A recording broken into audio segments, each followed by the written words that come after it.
Marek. Eh bien, bonjour Virginie, merci de me recevoir. Bienvenue. Explique-nous pourquoi tu es venu aujourd'hui. Bien, l'idée, c'est de me présenter un petit peu. On était comme tu sais, on est en pleine campagne pour les municipales et j'ai réfléchi à comment communiquer, comment me présenter. On voit plein de vidéos sur Internet, on voit plein de choses qui sont parfois un peu fantaisistes, un peu rigolotes, avec des montages particuliers. Et en fait, je me suis dit que ça me ressemblait pas forcément. C'était plus dans l'authenticité que je voulais me présenter un peu à tous les lilos. Qui es-tu, Marek ? Qui je suis ? Eh bien, moi, j'ai 40 ans. Je suis papa d'une petite fille de 5 ans. Je suis chef d'entreprise et jusqu'à octobre 2024, j'étais adjoint au maire sur la commune, dans l'équipe municipale actuelle, chargé du logement et de la politique de la ville. J'ai démissionné de mes fonctions donc en octobre après avoir réalisé mon plan de mandat. J'ai été en charge donc de la rénovation du Triforium. J'ai mené le projet avec plus de 200 000 euros d'économie à date au jour de mon départ par rapport au projet initial. J'ai aidé énormément de familles qui étaient en difficulté. J'ai voulu travailler aussi avec les bailleurs sociaux pour accélérer la rénovation des bâtiments, puisqu'il y a des obligations qui sont à partir de 2028, mais qui à mon sens, on ne pouvait pas attendre partout jusqu'à 2028. Donc on a essayé effectivement de travailler main dans la main avec les bailleurs. Il y a encore beaucoup à faire sur la commune, il y a encore beaucoup de logements qui sont en difficulté ou dans des états un peu compliqués. Mais l'avantage, c'est qu'au moins, sur l'ensemble du parc, il y a des dates de poser au niveau des rénovations. Une fois ce projet réalisé, j'ai décidé de partir parce que j'étais plus en phase avec beaucoup de décisions du maire actuel et surtout de non-décisions qui, à mon sens, ont posé quelques problèmes au niveau de la commune et en posent toujours. Il suffit de voir un peu l'état de la commune en général qui s'est dégradé dans sa globalité sur le mandat, qui font que j'ai décidé de partir parce que je ne voulais plus cautionner tout ça, que ce soit les espaces verts, que ce soit les déchets sur la commune.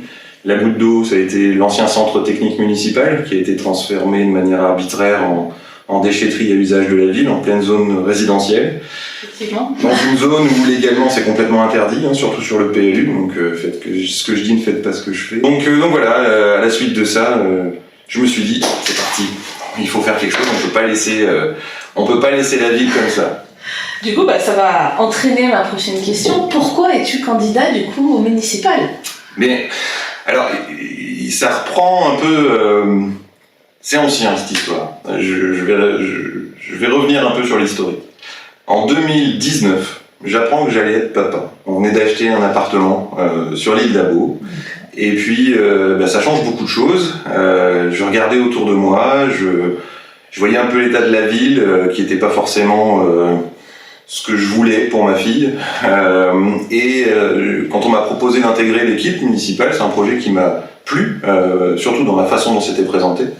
Le fait de travailler ensemble, de décider des choses conjointement, etc. Bon, ça s'est pas passé comme ça. Mais l'idée de départ était assez intéressante. Il y avait une base. Mais on est tous lilos, on est tous lilotes, on habite ici, on a choisi pour beaucoup de s'installer, d'acheter notre maison ici, et moi j'avais envie de contribuer à ma ville, contribuer à faire changer les choses, et ça a été vraiment le déclencheur. D'accord. Quand j'ai fini mon plan de mandat avec tout ce qui se passait sur la commune, j'ai pris un délai de réflexion, et puis il y a plusieurs personnes qui sont venues me voir en me disant ce serait bien que tu t'engages, ce serait bien que tu partes. Et après réflexion, effectivement, donc en décembre dernier, j'ai annoncé dans mes vœux ma volonté de construire un mouvement, de construire quelque chose, et j'ai eu immédiatement beaucoup de retours. Donc voilà pourquoi je pars. C'est parce que j'habite sur l'île d'Abo maintenant presque depuis 10 ans, que j'ai envie de faire changer les choses, qu'on a tout pour réussir sur la commune. On est une ville jeune, dynamique, bien placée. Il faut sortir de cette logique dortoir et de cette gestion de village, mais qui malheureusement parfois ressemble au camping. Donc il y en a qui sont très très bien gérés, mais à 18 000 bientôt habitants, c'est compliqué. Alors 17 026, parce qu'on va me dire, oui, il n'est pas précis sur ces chiffres. C'est des chiffres qui datent de quelques années, avec tout ce qui a été construit aujourd'hui, on a largement dépassé le chiffre officiel. D'accord, donc un Lilo convaincu et qui aime sa ville. Mais oui. Oui, il faut, parce qu'on a énormément d'atouts. Oui. D'ailleurs, est-ce que tu pourrais me dire si c'est difficile de faire campagne ? Parce qu'on se rend pas compte. Nous, finalement, on est là, on voit des candidats qui émergent un petit peu de partout. Mais est-ce que c'est quelque chose de difficile de partir et de se dire, allez, je me lance et je vais faire campagne ? Oui, forcément, parce que l'avantage, c'est que j'en ai déjà vécu une, donc je savais comment ça se faisait. J'étais pas à la tête du mouvement, donc forcément, c'est un peu différent. Mais alors, oui et non. Oui, parce que il faut toujours avoir en tête qu'on est tous différents. On a tous un historique, on a tous des générations avec des éducations différentes. On est une ville qui est très cosmopolite et il faut pas oublier en fait les préoccupations de chacun, les besoins de chacun et c'est surtout ça qui fait que il faut toujours rester attentif, il faut toujours rester à l'écoute. Donc dans la conception de la liste qu'on a fait aujourd'hui, qui est une liste sans étiquette du tout, on parlera de mes engagements après si vous voulez, mais j'ai voulu que ce soit des gens qui soient représentatifs de la commune, tant au niveau quartier, mais surtout au niveau génération, parce que les problématiques, elles sont différentes pour tout le monde. Donc c'est, on va dire, ce point qui pourrait être un peu compliqué à mettre en œuvre, parce que parfois on a des gens qui s'entendent pas forcément au départ, et puis en fait qui apprennent à se découvrir, il y a des super aventures humaines qui démarrent. Et donc ça, c'est, on va dire, le point compliqué. Et le point où j'ai été étonnamment, par contre, surpris, c'est... et je m'attendais pas à ce niveau de sympathie. C'est-à-dire que j'ai rencontré énormément de gens qui m'ont dit c'est bien, il faut que vous y alliez. Ça fédère, ça donne l'envie. C'est complètement. Quand je vois qu'en quelques mois après mon appel, on était déjà des centaines à voir... des gens qui s'étaient connectés, qui nous avaient contactés, qui ont voulu s'investir dans le projet, qui nous ont remonté énormément de points, de choses qui allaient, de choses qui allaient pas sur la commune. J'ai vu que le mouvement, en fait, il prenait tout de suite. Et aujourd'hui, quand je vois effectivement tout ce qui se met en place, je trouve que je suis assez satisfait pour l'instant. donc voilà, oui, donc il y a du facile et il y a du plus compliqué, mais en fait, c'est ce mariage qui fait que ça fonctionne. D'accord. Et si maintenant je te dis, voilà, j'ai une baguette magique, demain tu es maire, quelles sont tes premières décisions en tant que maire ? Première décision. En fait, déjà on va faire un audit complet de la mairie. Pourquoi ? Les temps ont changé, la société a changé, la façon de vivre au quotidien est en train d'évoluer. Les financements pour les communes sont en train de changer aussi. J'imagine que ça doit être un peu... Et la réglementation. Tendu. Complètement. Et aujourd'hui, je pense qu'on ne peut plus fonctionner comme on a fonctionné jusqu'à présent. La preuve en est, c'est toutes les carences qu'on a sur la commune, sur la gestion des espaces verts par exemple. On ne peut plus compter que sur un mode de fonctionnement qui est aujourd'hui obsolète. On l'a vu, ça crée des problèmes, ça crée une gestion qui est compliquée, ça met des agents en difficulté aussi, parce que soit pas assez nombreux, soit pas assez suivis. Et donc c'est tout le paradigme qu'il faut changer. Il faut s'ouvrir, la mairie n'a pas le monopole de tout, ça il faut l'accepter, que ce soit du social et d'autres. Il va falloir travailler différemment. Donc lancer un audit pour restructurer les services, d'un point de vue humain aussi, et d'un point de vue aussi fonctionnement, et puis lancer aussi des nouvelles méthodes de travail et sortir un peu des sentiers battus. Ça a toujours été un peu ce qui m'a caractérisé sur le mandat et puis dans ma vie professionnelle au général, et c'est quelque chose effectivement que je vais appliquer sur la commune. C'est ta signature. Oui, complètement. Et après, là c'est la première chose, parce que c'est ce qui va pouvoir amorcer la machine et faire en sorte que toutes les choses aillent mieux. Mais aujourd'hui on parlait des espaces verts, mais propreté de la commune, il y a un énorme travail à réaliser sur une mise en conformité et également sur la gestion au quotidien et puis sur la sécurité. Je pense qu'aujourd'hui la sécurité, on ne peut pas se permettre de baisser la garde. Je pense que c'est ce qui s'est passé ces dernières semaines. On a vu la délégation, j'avais fait une petite vidéo là-dessus, moi je suis pas pour immédiatement, par la suite peut-être, qu'on délègue notre police municipale. Je pense qu'elle doit être sur le terrain, et même un peu plus encore sur le terrain, peut-être sur des créneaux horaires où aujourd'hui elle ne l'est pas. Donc ça va être les choses les plus importantes de démarrage. Et puis, un point qui pour moi est essentiel, c'est les associations. On a aujourd'hui des associations qui sont trop muselées, je pense, dans leur envie de développement ou dans leurs besoins. Du coup, tu me disais, oui, les associations sont une des premières décisions aussi sur lesquelles tu aimerais du coup intervenir. Bon, on coupe parce qu'on le dit, c'est plus rigolo parce qu'il y aura forcément un accord. C'est ça. Le téléphone a sonné, donc on a coupé. Je disais simplement donc, sur les associations, effectivement, pour moi c'est essentiel. On a des associations aujourd'hui extrêmement présentes, extrêmement riches sur la commune et très diverses. Et il faut, à mon sens, pouvoir leur donner les moyens de fonctionner, les moyens de s'exprimer, les moyens de s'investir, sans être étouffés parfois par la mairie qui tout de suite dit ce n'est pas possible, si je donne ça à l'un, je peux pas donner à l'autre, alors qu'en fait il n'y a rien qui l'empêche, hein, clairement. Mais voilà, je pense que les associations c'est vraiment quelque chose à remettre au cœur de notre commune. Et avec les associations, avec les habitants, avec les agents, il faut redynamiser, redonner du sens à notre commune. Un exemple très très simple, avant on avait le trophée des sports, on avait les gauloiseries en fête communale, mais moi c'est quelque chose que je veux remettre en place. Parce que ça doit fédérer, ça doit être un événement dans l'année, ça doit être quelque chose qui doit démarrer, et c'est vraiment quelque chose qui me tient à cœur. Et je pense que c'est ce manque d'autonomie qui tue notre ville aujourd'hui et qui fait certains parlent de ville dortoir, mais moi je me résigne pas à ça. Pour moi c'est pas le cas, il faut qu'on redémarre. Et donc, mais c'est valable aussi pour le commerce. Hein. Je pense qu'aujourd'hui les commerçants doivent pouvoir être beaucoup plus autonomes que ce que c'est aujourd'hui. Voilà les choses que je fais en priorité. Tu as déjà un sacré programme. Bon, ça fait 1 an et demi qu'on travaille dessus, on a tout chiffré, on a tout regardé, on a trouvé nos partenaires, on réfléchit à pas mal de choses et ça c'est une des priorités. Du coup, là tu viens de nous expliquer un peu les premières décisions. Si grâce à ma baguette magique, hop, tu es maire. Maintenant, si on voit à long terme, quelle est ta vision, comment vois-tu les choses ? À long terme, il y a plusieurs sujets qui doivent être traités à long terme. Déjà, si on veut sortir de cette image de ville dortoir, il faut impérativement qu'on redynamise notre commune.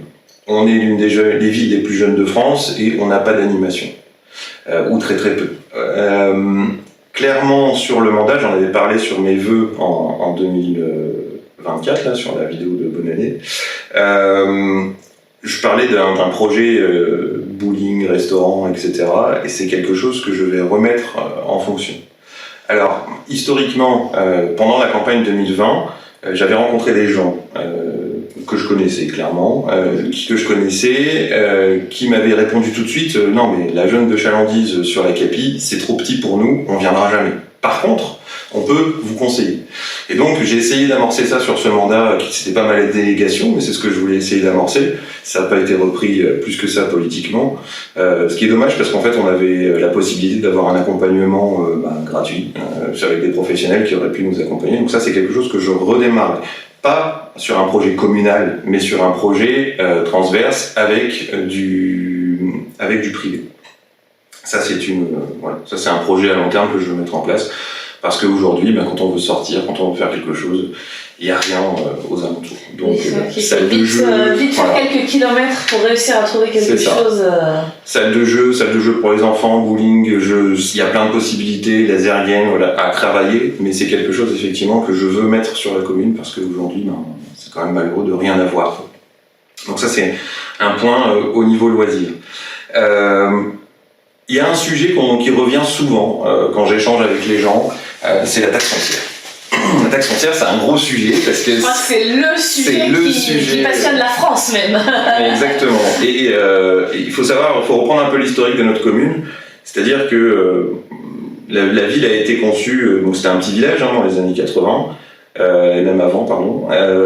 Ensuite, elle a bien grandi, trop vite, je pense. Ça a été conçu dans le cadre de la nouvelle ville.